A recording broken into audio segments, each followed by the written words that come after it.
Welcome to the Ethics Experts, where we're elevating ethics and compliance and HR to the strategic level it's supposed to be. Hey everybody, welcome to the Ethics Experts. If it's your first time joining us, welcome. And if you're a returning subscriber, hey bestie, you look amazing today. You know, the world's a better place because of you. You see what happens when you subscribe to the Ethics Experts? You get a bonus greeting on every single episode. So hit that subscribe button and join us as we change the world. How do you like that bonus greeting, Erica? I love that bonus greeting. And you and I both look fabulous today, Nick. We do. I was going to say the same thing to you. So I'm here with the one and only Erica Salmon Byrne. She has the privilege of serving as CEO of an organization I look up to a lot. I think is a great, a great change agent in our space. And that organization is called Ethisphere. So I'm sure everybody who's tuned in has heard of it. Ethisphere puts out the world's most ethical companies. They put out a ton of great thought leadership, a culture survey every year. They have a recent white paper about how to really future-proof your program. And, Erica, you have a leadership style that really resonates with me. I think we look at the world the same way in a lot of different ways. And so I've been super excited to get you on the Ethics Experts. You know, it's always great when I get an actual expert on the Ethics Experts. So welcome. Thank you, Nick. I've been looking forward to chatting with you. As you said, I think you and I approach the world and this particular profession in much the same way, which is this core concept that has really been at the heart of Ethisphere's existence since the very beginning, which is that good businesses run the right way in the long run are going to outperform. And, that's proselytizing that particular notion is a really good reason to get out of bed in the morning. Yeah, we've started this, we've done this talk a dozen times, and we do this for clients and on roundtables and stuff about, making the case for the ROI of ethics and compliance. And a real pillar of that, that discussion, I always reference the ethical premium that you guys publish every year. And it's just like time and time again, year after year, regardless of the economic conditions, those ethical companies are outperforming. And I think we were kind of talking a little bit before the show on, your life's work has really been to kind of turn these light bulbs on at the top that, ethics and compliance is not a cost center in an organization. And in fact, it's instead it helps to actualize the culture, and it helps to actualize the people in the organization to put forth that extra effort and really kind of authentically pursue the mission of the organization. And I think it's super encouraging to me as I've gotten into the space to see more and more folks kind of get what we're talking about. Talk to me a little bit about, you said you've been in ethics and compliance space, or you've been in the ethics and compliance space since it was a space. I'd love to hear a little bit about, your journey into this space and how you've seen that transform over the last, decade or so. Yeah, no, it's been a really interesting journey because for sure, and look, let's be honest. There are still people out there and there are still companies out there that approach all of this from a tell me what the rules are and then I'll work around them perspective, right? Yeah. But at the very beginning of, in the early, very, very late 90s, early aughts, that was very much the prevalent approach, right? Mm-hmm. Compliance was compliance with the rules. And that was the discipline. And I got my start in this space in private practice, as so many did, coming out of the litigation practice at what became DLA Piper. So I, was with the firm through a couple of different iterations. I think I had like 9 business cards over the course of the time that I was practicing with what became DLA Piper. But I came out of the litigation group into a subset group that had landed the defense of WorldCom in the bankruptcy court examiner's investigation, right? So wow. I'm an associate at Piper. And I'm representing the company, and I got to do a lot of very cool things as part of that, including taking a whole bunch of WorldCom executives up to the Southern District of New York to meet with the prosecutors who were preparing for the Ebers trial. And I would ride up with these executives from DC to New York on the Acela Express, and we would do the meeting. And then I would get back on the Acela Express at Penn Station. I would ride back with them to DC, and to a person, we spent the ride back in the bar car as they were crying into their drink of choice, because of, these were good people who had not done anything wrong and were caught up in something tremendously challenging as a result of the misconduct of somebody else. Right. I went on to do about 14 internal investigations over the course of the next couple of years. So I was with the firm, and every time, somebody knew, somebody wasn't comfortable saying something, they didn't know where to go for help, and really good people experienced really bad things as a result of it through absolutely no fault of their own. And so I started to become very passionate about effective compliance program design in, just sort of during that time period, and switched to the proactive side in '06. And I've been there ever since, right? Really trying to help companies understand, look, yes, compliance with the rules is a piece of this, but more than anything else, it's about helping people understand that it's okay to say, I don't know how to handle this situation, that it's okay to look for guidance in a policy, in a person, that some of the concepts that ethics and compliance teams handle are not black and white, right? I cannot count the number of CEOs who have said to me over the years, well, I don't need any of this because I just hire good people. And that may well be true, but good people do bad things, right? And the point of a good ethics and compliance program is to scaffold those good people so that they do the right things, and to set up systems that help people understand that doing the right thing is the right thing for the business. Yeah, I think that's so spot on, and what a cool experience to really see that. Like it wasn't theoretical at all for you. I mean, You're seeing these people weeping into martinis in the bar car coming back, like time and time again. Yeah. And that's such a sort of false sense of security to think, to your point, that I just hire good people and all that stuff's going to take care of itself. Because to your point, sometimes good people do bad things, and I find in most cases, good people who do bad things, they often do that unwittingly. So putting that scaffolding around and creating that, again, to me, compliance is culture. Like at the end of the day, the culture is going to be what wins out.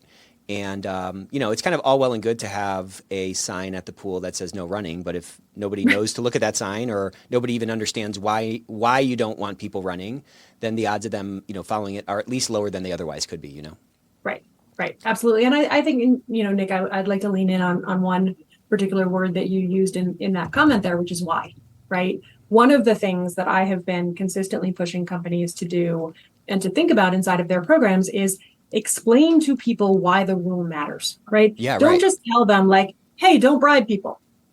We all understand, but why? Like, why are you asking me not to hire my cousin, right? Why are you asking me not to give that money to the dock worker to get my container on the ship faster than my competitor's container, right?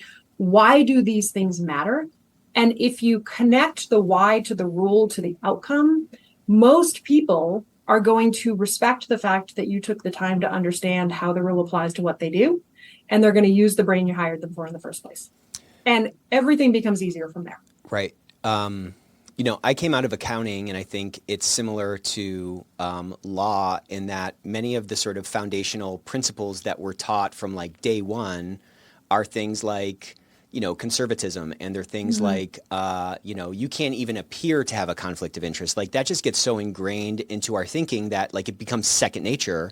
And for me, at least, I've realized as I've come into this leadership role that obviously everybody is not, hasn't come up through these fields where these like rules of engagement are so kind of ingrained, and spending a couple of extra minutes to explain that why and kind of talk about the bigger picture, and not just assuming that someone is going to take that rule for granted and just automatically going to follow it because it's the right thing to do, I think just drives so much more buy-in to the rule. It doesn't feel like they're kind of walking through this, forest of like arbitrary rules, but rather these things are in place for a reason. And, to the extent that we're able to follow these rules or principles or policies, these actually do allow us to, accelerate toward, fulfilling our organizational mission in a more efficient way, Yeah, absolutely. And the more you can do to tie it to your purpose as a business, right? So to me, one of the things that has been most exciting about being in this space for as long as I have is kind of seeing the evolution,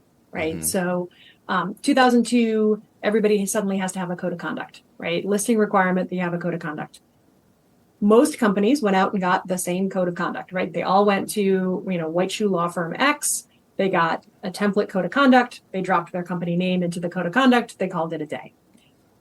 For the next several years, you started to see an evolution of companies saying, you know what, like this is actually an opportunity to take this document and tie it to why we exist as a business in the first place. And what is the motivating principle of our work, and how do these rules help to support that motivating principle, right? And that was, to me, a real turning point in the space, because that was a ethics and compliance person looking at something they had to have and saying, I'm going to use this for more than just the check the box exercise of having a code of conduct. Yeah. And, it's funny how these sort of check the box things can be sort of reframed in the minds of the people that are administrating them into being tools that can actually drive change in the organization. I mean, sometimes it's a little paradoxical in some sense, right? Because I think the advent of those things at least had that intention. But to your point, people sort of solved for, well, I just have to have one. Cool. Let me just do a find and replace on this document, add my name in. And then at some point, those lights started to turn on to say, well, man, if I can sort of make this my own, or I can make this, be an element of the employee experience or an element of the employer brand, we can really start to get this cross-pollination and really kind of magnify the impact of what this, initial sort of check the box thing can have on the organization. Yep, exactly. And also I think, the other thing, and this has been a little bit of a pendulum over the course of the last couple of decades, but the other exciting thing that we've seen is the evolution away from what I will call exceptionally rules-based programs, right? So ethics and compliance programs where every variation on a theme, you would update the policy, right? My favorite example of this was dress code policies, right? So, you would have a dress code policy, and then somebody would find a piece of the dress code policy that wasn't like specifically called out in the policy, and then you would update the policy, and eventually the policy was like 8 pages long, right? Nobody's using it, nobody's reading it, nobody cares.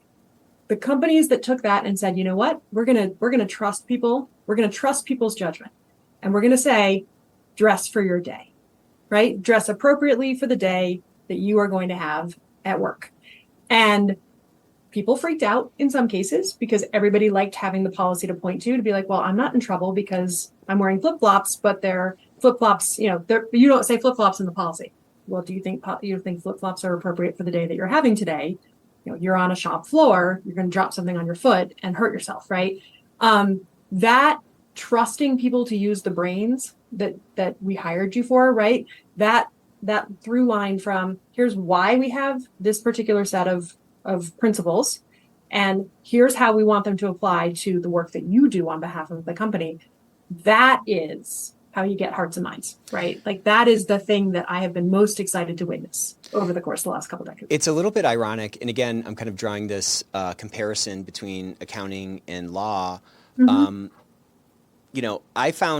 I kind of found accounting to be easy because there's 7 or 10 principles that are just applied in all these different situations. So if you can learn those principles, then you can pretty much guess what the right answer should be in X, Y, or Z situation. And I think law has that same kind of a framework, right? Like there are certain principles that are kind of pounded into your head in the first year of law school that allow you to kind of navigate through, gray situations that you might not have had deep training in. It's a little bit ironic as folks have sort of in general, at least kind of historically, this is sort of like a lawyer heavy space. So there's all these people coming in who have this sort of principle-based foundation for how they've built their own sort of, acumen and sort of body of knowledge. It's like they forget the role that those base principles have played in their own accumulation. It's like they fail to provide that same sort of principle-based approach. And I think, to your point, it's so much more powerful if you can lead with those principles and kind of explain that why behind the what and trust folks. Why do you think it's so hard to trust? Why is it so hard for the sort of stereotypical or historically stereotypical person who's in this compliance role to lead with that trust? Do you think it's a risk aversion? Is it a sort of a fear-based, well, I need to sort of have this stuff in place to kind of cover my own tail? What do you think the root of that is? I think it's a couple of things. So the space has been, as you said, very lawyer heavy for a reason, because it's got a regulatory tie-in, mm-hmm. right? And so if you wind up in front of a prosecutorial entity of one shape, form, or the other, you want a lawyer sitting in the seat with the people talking. So the lawyers are talking to the lawyers, right? So I think that's part of it. I think it's the regulatory piece. It's the fact that Some of what drives the space is this concept of having a creditworthy program. So in the event that my company winds up in front of the regulators, do I have the things that I need to be able to show that I tried to keep the bad thing from happening in the first place? So I think that's one piece of it. And unfortunately, when you get lawyers talking to lawyers, you end up not talking for everybody else. And so if you have too many lawyers talking to too many lawyers, you wind up with a program that is not useful, that looks beautiful on paper, but is not actually useful to the audience that it's intended to be directed at, which is the average employee trying to understand how to do their work on behalf of the business.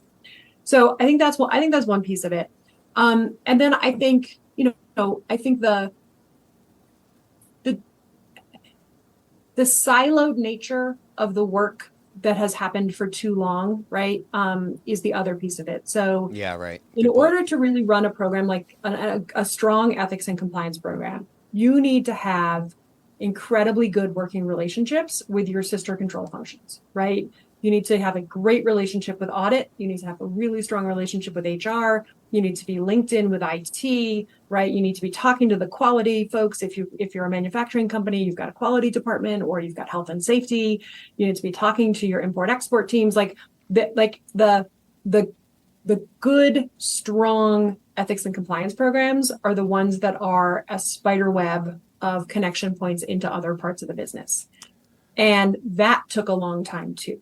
Right. So what we see now when we look at programs is we see programs that are much more employee centered, right? They are putting the user, right? They're borrowing from design thinking. They're doing compliance by design, right? They're doing privacy by design. They're putting the user at the center of the program, as opposed to the regulatory framework structuring everything.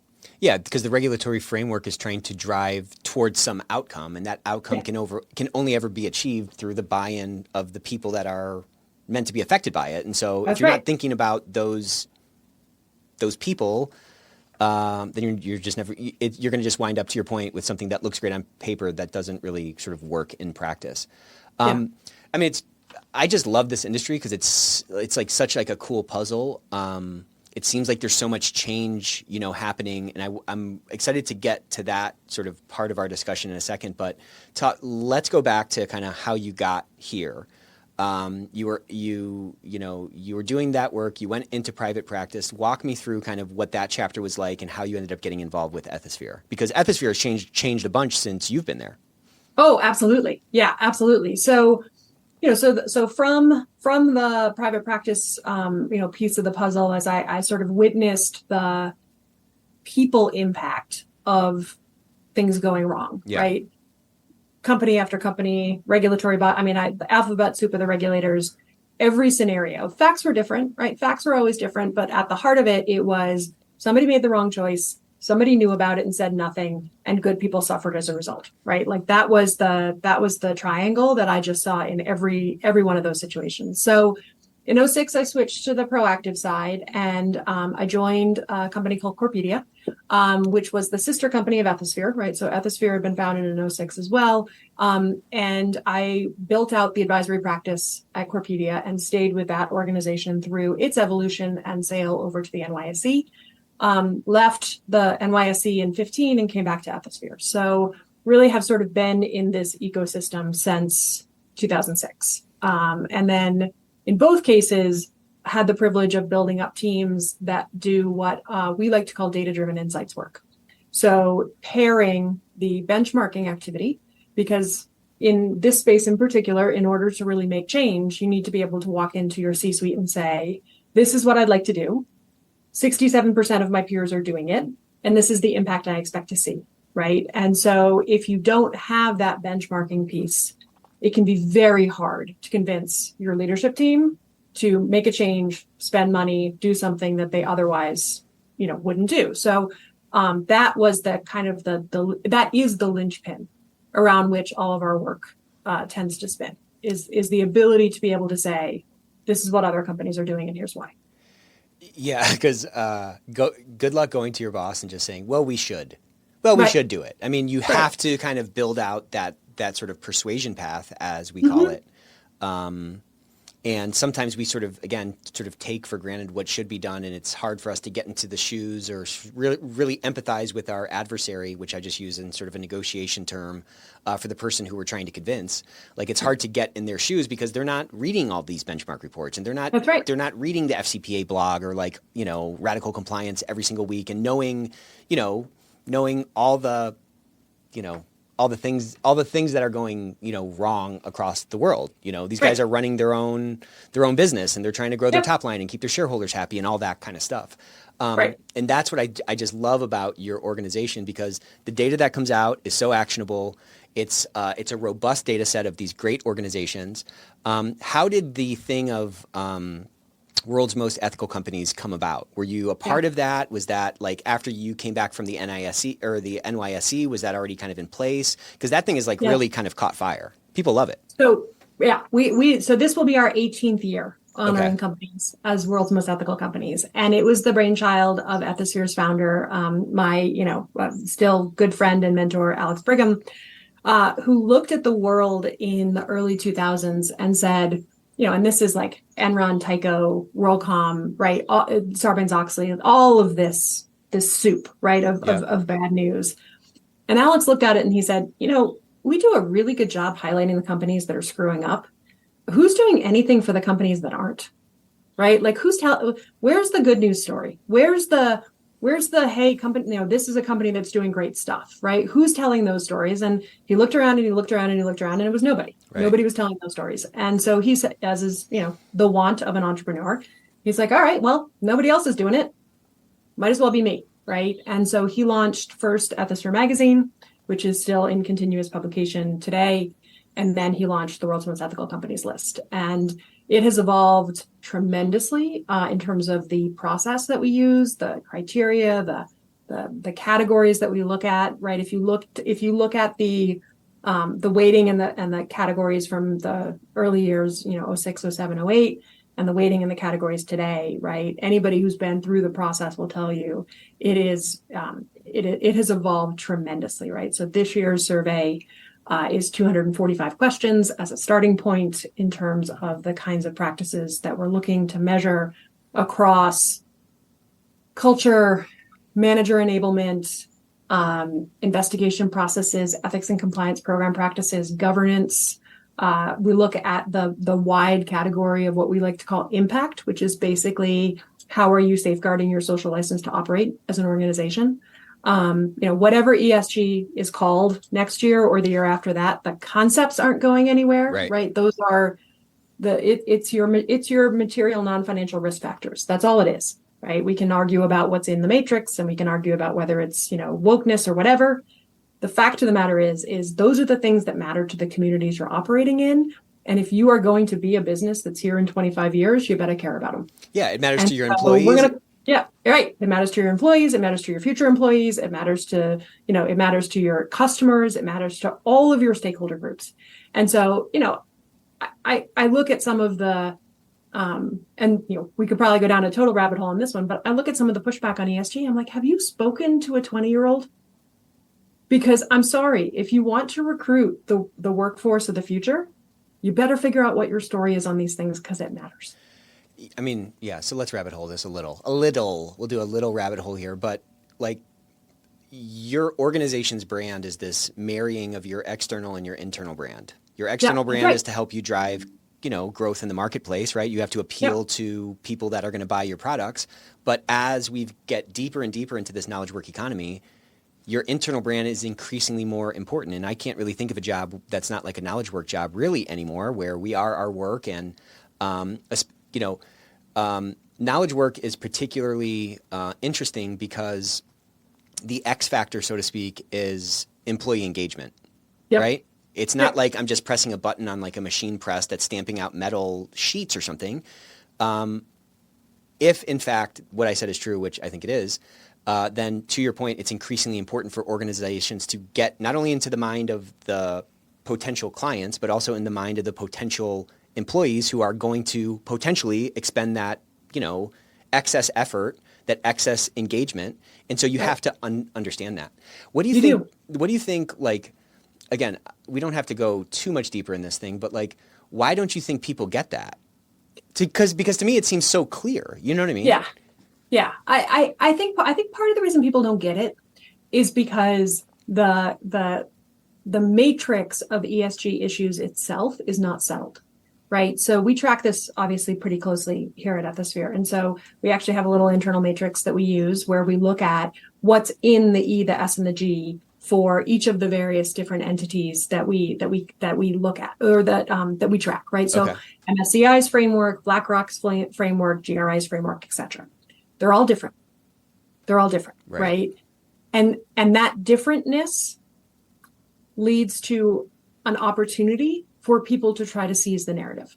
On the positive side, a company can seize the narrative and say, we're going to tell our story. We're going to tie it to our purpose. We're going to talk about why we exist in the first place. We're going to use, to quote Larry Fink from the 2015 CEO letter, we're going to talk about our social license to operate, and we're going to talk about the way in which we're safeguarding our social license to operate, right? This is going to be our story. On the flip side, you can have people who say, you are responding to an investor question about carbon footprint. You are a company that doesn't manufacture anything. This is a silly waste of your time, right? And if you haven't taken the time to tie the things you're communicating about to your existence as a business in the first place, you leave yourself vulnerable to those kinds of criticisms, right? That you're basically sort of swaying with the wind. Right. And so, and that's what I think really is driving most of it, is the fact that the companies who leaned into a trend, right? Because ESG investing was so trendy, and it had all these assets under management, and everybody's going to run at answering all of these questions without thinking to themselves, like, why am I answering a question on water? My business doesn't manufacture anything. Like, right. why are you, ratings agency, asking me a question about water when you really ought to be asking me a question about privacy? Because that is the challenge, right? When you're in a situation where everything gets peanut buttered and you basically just spread it thick across every company without allowing for nuance, you leave yourself open to criticism that you're just following a trend. The companies that are doing it well are the ones whose ESG reporting or story that they're telling or narrative they have crafted passes the same test I used to use for codes of conduct in the early 2000s, which was like 2005, 2006, 2007, I used to like to play a game. This will show you, Nick, how much of a nerd I am. I used to like to play a game where I would blank out the company names in a code of conduct. And I would ask myself, can I tell what industry this company is in based on reading the code? And even better, can I tell what company it is? Play the same game today with an ESG report. Right? Tell me if you can tell what industry the company is in. If the answer is yes, they've done a good job tying the things that they're reporting on to the reason they exist in the first place. If the answer is no, I bet you they're getting criticized. Yeah, and I love that game. I'm kind of a nerd too, so I'm just like iterating through what that game would look like. And you're right; it probably, they probably all fall into one of those two buckets, and it probably is rooted down into like, are you trying to take advantage of this trend? Kind of, which would ultimately, the terminus of that sort of path is going to be, essentially greenwashing, or are you really authentically saying, I'm trying to, earn and maintain my social contract to operate, and I'm going to be doing the things that I think matter most. And I think I think this stuff is so easy to get tainted because to your point, there's all this like room for people to kind of game it a little bit. Right. And that gaming of it, I just, in my sort of romantic viewpoint, is so short term. If your viewpoint is to say, well, listen, I operate this organization and there's, tons of different types of stakeholders, and I want to try to do good in the world while doing well, then you're going to gravitate toward like authentically executing on this strategy. And then you're going to obviously prioritize the things that actually matter. And you're going to probably prioritize efforts towards where you can actually move the needle. And I think we're going to see a big separation, kind of to your point, we're going to see a pretty, we're kind of in the midst of the whole mess right now, but like 2 years from now, 3 years from now, you're going to see a pretty stark separation between organizations that authentically engage in, meaningful, progress, and those who are just kind of like BSing or kind of, hey, let's just go ahead and fill out this, let's chat GPT our ESG report. Right. That's right. Yeah, exactly. Exactly. And the latter group is, I think, not the companies that we will see in 25, 30, 100%. 40, 50 years, 100%. right? Because and that's one of the definitions that we use of sustainable business, right? We're not talking about environmental sustainability necessarily. We're talking about whether your business will exist. Right. Right? Are you here for the long haul? And that's where tying it to your purpose, your mission, your social license to operate, all of those things come into play. Because look, today, unlike the 70s, 80% of the average company's value is tied up in intangible assets, right? It's either brand, it's reputation, it's people, it's IP, it's technology. That is where the heart of most companies' value is today. And that's the reason why all of these things matter so much, right? Because, it isn't about your disaster recovery plan for your factory in Alabama. It's about whether or not your people understand not to put your code in ChatGPT because you can't get it out, right? That's where we are today. That's a great point. So you guys changed the ethics quotient this year. What sort of change? Is it the ethical quotient or the ethics quotient? Yeah, the ethics quotient. Yeah. So what are Yeah. we don't have to go we don't have to nerd out on it because I would like people to finish the episode. But like what are some of the biggest changes that you've made to those weightings, and what kind of drove those? So we change it every year. And we do that to reflect a couple of different things. One is anything new that's coming out of the regulatory agencies, because we do, we pride ourselves in the ethics quotient in particular. And for your listeners who aren't as familiar with what I mean by that, that's the baseline survey that we use for all of the benchmarking work we do on the programmatic side. So whether if you're, throwing your hat in the ring to be considered for world's most ethical, if you just want to benchmark elements of your program against the data set, the ethics quotient is where you start. And we change it every year. And in large part, that is to try to pull the pragmatic measurable out of the theoretical regulatory guidance, right? So if you look at the ECCP, right, the Evaluation of Corporate Compliance Programs document that came out this year, that's deliberately and has to be written for every organization a prosecutor could ever look at, right? So it's pretty high level, it's kind of theoretical in its phrasing. And so what we try to do with the ethics quotient is we try to convert that into something that's measurable. So several years ago, the government came out and said, you really ought to have ethics and compliance expertise on your board of directors, right? What the phrasing is, what E&C expertise was available on the board. Well, what does that mean, right? Does that mean having somebody who was a GC? Do you need to have somebody who was a compliance officer? Do they need to be definitely on the audit committee? Should they be the audit committee chair? And so we broke that into several questions that showed up in the EQ, and we've been measuring that ever since. So some of what you'll see in this year's ethics quotient, and we offer a red line every year. So anybody who's interested in seeing what we change, that's one of the things that we do as a service to the community. So you can kind of look at our thinking as it's evolved over the years. But one of the things you'll see if you look at the red line is a real deep dive into disciplinary calibration. Right. How do you make sure that A, your discipline is appropriate and even across the business? B, how do you make sure that it's actually implemented? Are you does audit go and check? Do you require the business to certify that they actually implemented the discipline that was suggested? Are you doing retrospective trend analyses to make sure that, your business in Malaysia is, treating T&E violations the same way as your business in Germany? Those are, sort of some of the things that you'll see there. A lot of questions about manager preparedness. You may have heard me say in the past, Nick, on some of my other speaking opportunities, that manager training is the hill I'm going to die on, right? The work I have done over the course of the last 2 decades has shown me time and time again that preparing your people leaders to lead the way you need them to lead is the single best investment you can make without question. And that's for 2 reasons. One, the vast majority of people who get put into management positions are there because they were good at the job they were doing before, and not because they have any idea or inclination, quite frankly, to lead people. And we don't do a good job in many businesses of actually preparing people to be the ethical role models and the open door that we need them to be, right? You have too many managers who see handling an employee issue as a pain in the tail and not a gift. And so how do we get people in the mindset to be able to see that challenging place where your employee comes and says to you, I need help, right? How do you get the manager to engage in that in the way you need them to, so that people start to do things the way you need them to be doing them? And too many programs and too many places are still leaving that purely to, whatever onboarding program HR has put in place. And sometimes those things include how to be a good role model and how to handle issues, but often they don't.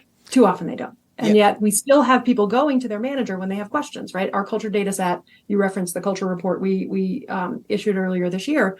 People are 6 times more likely to go to their manager with an issue than to call the hotline. Right. I mean, and so if we took a fraction of the money we spent on hotline posters and put it into manager enablement, right? That's a better place to put the money, right? That's, you need the hotline. It's a great fail safe. You got to have it, but you need your managers to understand how to handle an employee concern. Yeah. I mean, there's so much in what you just said. Like the employee experience, like you can have a great code of conduct and you can have a great onboarding and you can have a great video from the CEO that plays once a year that says, hey man, we care about, integrity and all that stuff. But the employee experience is totally influenced more so than anything by that manager. And, absolutely. It's such a massive opportunity. In our hotline data, we see like only 15% of the total reports coming through the organization are from, like management issue. Yeah. We set up these like proxy forms where like, if you're my manager, I come to you. If you're trained right and we have that thing in place, then you can go ahead and submit that report. There is this sort of dearth of reports from those managers across the board, first of all, and which then leads to like such a limited view of the true risk profile of the organization. If, half or 2/3 of what, a ethics and compliance department is looking at is only coming through that fail-safe, which is, 1/6.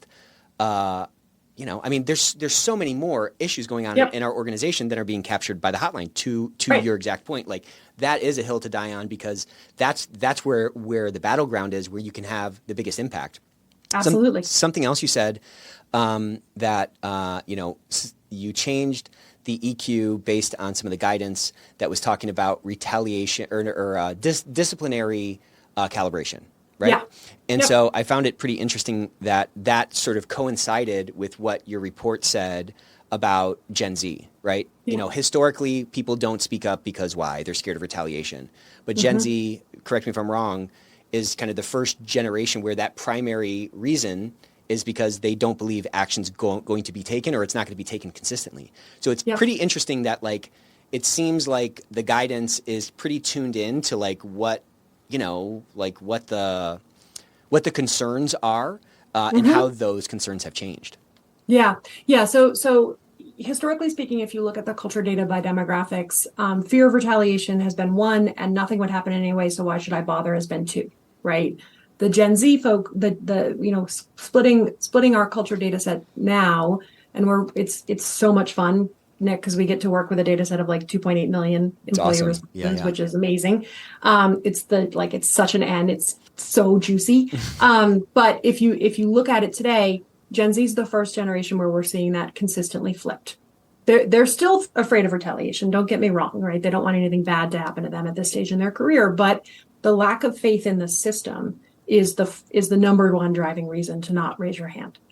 And we see about 42% of employees globally don't raise their hand when they see something, right? So if you think, back to your example of where the data is, if you think about, you got 42% of people not saying anything at all.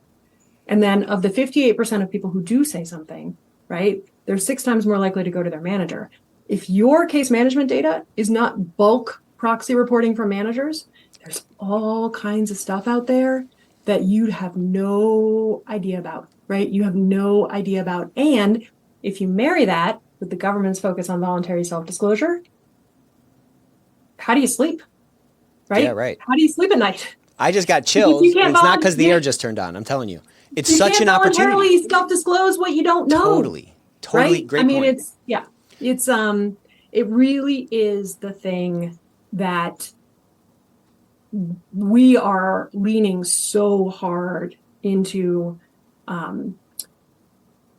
trying to support the community that we work with in effectively engaging on, right? And look, it can be hard, right? Because you might have an HR partner who looks at you and says, I got this. Don't sweat it, right? I'm prepping managers beautifully. And that's where the data comes in, right? That's where the data comes in, because then you can look at our benchmarking data and say, great, I'm sure your onboarding program for new managers is fantastic. What about somebody who goes from management position to management position? Are you training those people, right? Are you training them on where the resources are to help them if they have an employee come to them with a concern?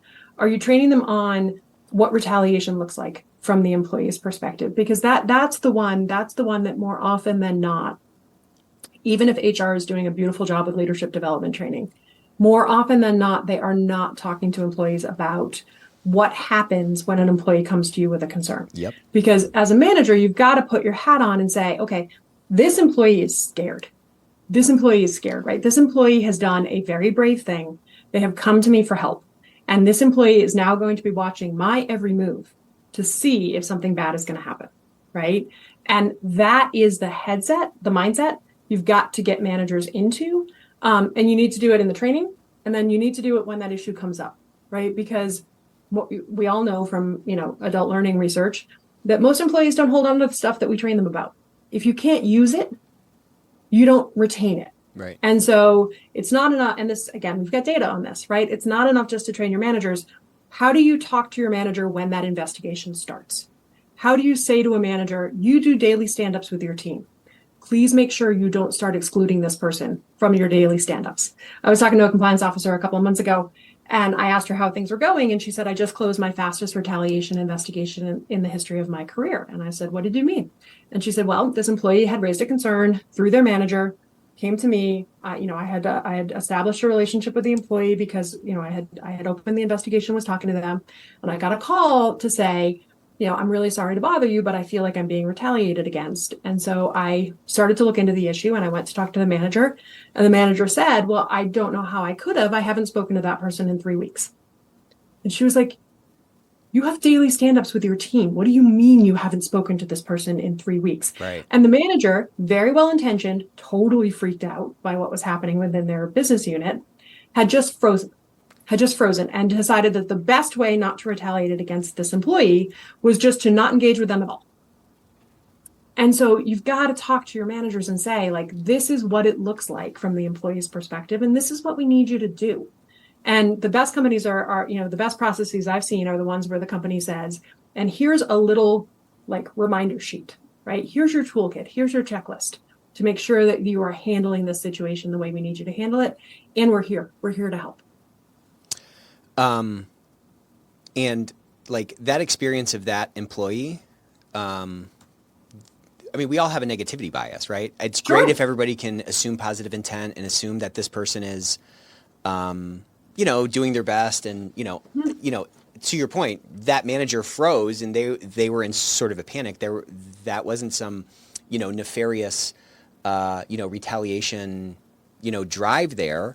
But for the person on the other end of it, they felt retaliated against, right? And so that's right. Yeah. But that retaliation impact, whether real or not, is real because it's in the mind of that person, and it's also real to all the people around them that they talk to. Yes. It's such a massive opportunity. I was talking at a conference a week or so ago, and we were talking about this retaliation issue, and somebody said, well, what do you do, because not all this retaliation is real. And I just think that's such the wrong question. If they think it's real, it's real. And if the best thing you can do is assume that there's a retaliation problem in your organization and hit that head on with training to managers and with messaging, across the employee base to tell them that we think there's a problem. We're trying to take, real steps to root that out. And man, what a way to really transform.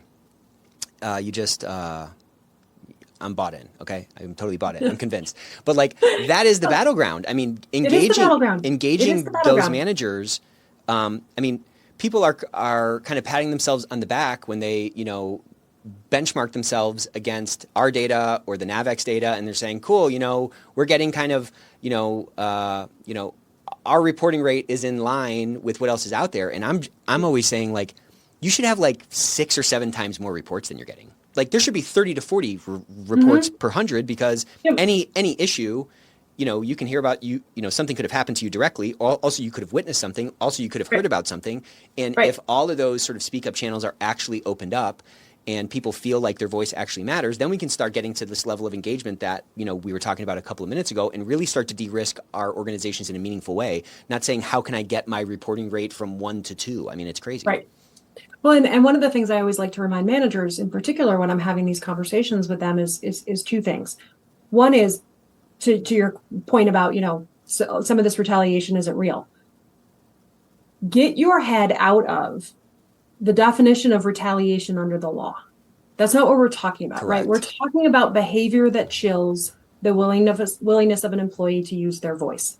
That's what retaliation is from the employee's experience. I don't care if it's tangible employment action. I don't care if you've exposed me to legal risk. I care about whether or not you're creating an environment where people feel comfortable coming to you when they are worried, when they are concerned, when they have a new business idea, when they have a client challenge, because you know what? A strong speak up culture does not end with the ethics and compliance program. A 100%. strong speak up culture is one where I'm going to tell you about a near miss on a safety, from a safety perspective. I'm going to tell you that I've got an issue with a particular client. I'm going to talk to you about a new product idea or a process improvement, right?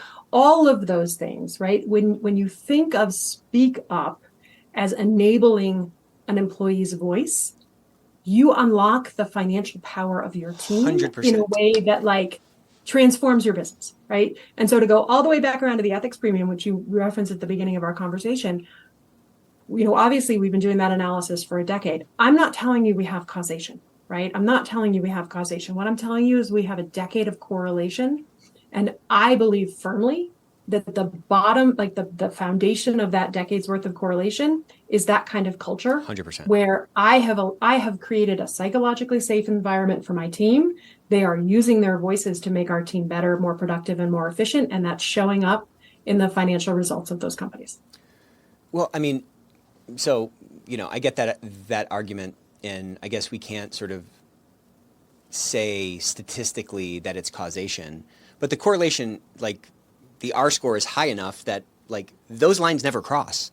Yeah. Look back over the whole graph, those lines never cross. And when there's economic downturn, I mean, I'm kind of a finance nerd, there's a lot of factors. The lows are lower, the highs are higher. Exactly. The lows are less low, the highs are higher. Yeah. And the bounce back is quicker. The bounce back's quicker. You know what I'm saying? Absolutely. The separation from that base comparison line, which is, I don't know, the S&P 500 or the whatever it is. Depends on the year, right? So because the way we do that calculation is we look at the publicly traded companies that are on the list for that year. Okay, and smart. We ask the index group that we work with on the analysis to pick a bucket that matches the profile of those publicly traded companies. So I mean, that's some year it's S&P 500, some year it's the MSCI Global. Just depends on the bucket. Yeah, and that's the right way to do it. But either way, I bet either way you cut it, it's going to tell the same story because at the end of the day, it unlocks that. And again, oh man, this should have been a 2-hour episode. I want to before we wrap up here, because man, we didn't get to the next the future proofing thing. I really admire your leadership style, and you've ascended to a leadership position. As you said, you have the pleasure of being CEO of the organization. What is it that you learned along the way that really helped shape that? Because not everybody in your role is going to have that same kind of a view, that sort of servant leadership role, and kind of viewing that as a pleasure. Talk to me a little bit about sort of what how you became, or how your approach was sort of crafted and built, Yeah, I think like a lot of like a lot of my fellow Gen Xers, I learned I crafted my style by not doing the things that didn't resonate with me, right? So my path was a lot of, I didn't like that, so I'm not going to do that, and I'm not going to do that, and I'm not going to do that, and I sort of landed at this place that I am today. But I think the biggest thing that influences the way that I lead Ethisphere or the way that I show up in the broader community is really informed by a fundamental faith that the work we do matters. Yeah, right. Right. And that kind of, if the work we do matters, right, then the people I work with matter, and the company matters, and the community matters, and that because I've seen the alternative so many times, right? And so I think what you feel from me is really an authentic commitment to Ethisphere's mission, and a firm belief that the work that the community I love of ethics and compliance professionals, it makes companies better places to work. And so that's how I wound up where I am. Yeah, and that matters. It really does matter. The work you guys do matters. The work you do every day matters. And I think your organization is a testament to that, and the way that this industry is moving is a testament to that. So, yeah. All right, real quick, last question. Yeah. Go back in time. We see a young Erica. What's a piece of advice you wish you had when you were younger? Ooh, that's a good question. I'd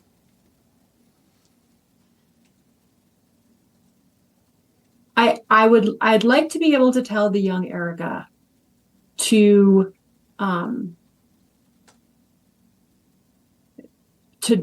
lean into listening, right? To lean into listening, because I think that too often we get caught up in a belief that we know everything there is to know, right? And I think the thing that I've appreciated the most about the last 2 decades of my career is the opportunity to learn from behavioral economists, to learn from people who study adult learning, to learn from people who study ancient philosophy, right?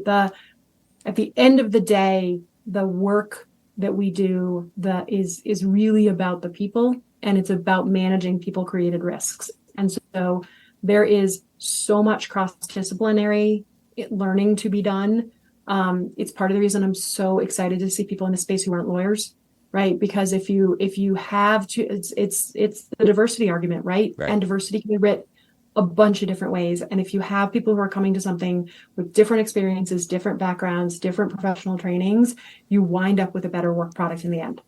And so, bring me the data scientists, bring me the behavioral economists, bring me the auditor, bring me the forensic accountants, bring me all of them, because at the end of the day, each piece of those disciplines helps to make the work better.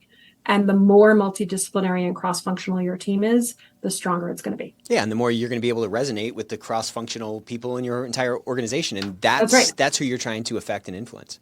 Well, yeah. Erica, home run. Thank you so much for joining us. Check out Ethisphere, download their benchmark reports, download their culture survey. I mean, there's so much in it. Love your work. Love what you guys are doing over there. And everybody, we will see you next time.